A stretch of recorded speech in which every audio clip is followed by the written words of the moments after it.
Mapagpalang araw po sa ating lahat mga ma'am sir. Dito pa rin tayo sa Talugtog. Tinitignan natin to. 2 hektarya. Yan po yung umpisa ng lupa. Irrigated rice land. Ayan. From Provincial Road. Almost 2 kilometers. Ayan po, irrigated siya. Tapos dito naman sa kabila, may maliit din na irigasyon. Ayan, lakas po ng karit ng galing po to sa irigasyon doon. Nagkaganon po yung tubig. So yan, papatubig sila. And ready na po ulit, natamnan. So ang frontage nito nasa din, 40. Lumipat din siya.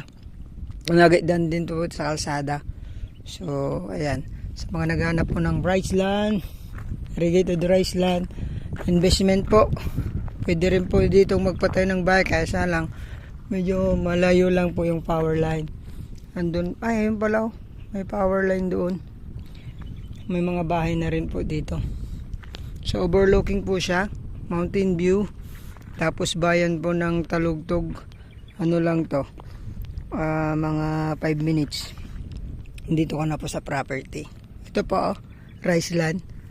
Ayan, lumipat po dito sa kabila. Titled property mga ma'am sir. Pangalan po ng seller natin.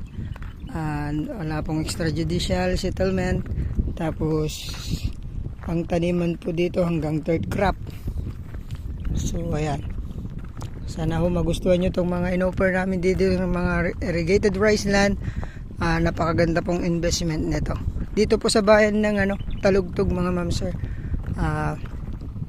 Ang exit nito sa Anao. So sa from Manila po, siguro ang travel nyo dito 2 to 3 hours. Yan. Plat na plat mga ma'am sir. Lumipat po dito sa kabila. May mga kapitbahay na rin tayo dyan, mga nagtatanim. Ayan.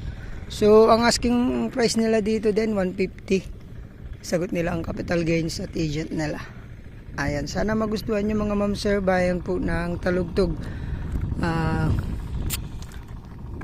Titled property. Thank you, God bless po. Ingatan po kayo lagi ng Panginoon. Sa lahat po na mga nakapag-subscribe, thank you so much. Sa mga hindi pa po nakapag-subscribe, pwede po kayong mag-subscribe. Baka sa susunod na aking upload, yun na po yung pinipili o kaya yung hanap po na property. Maraming salamat. God bless you.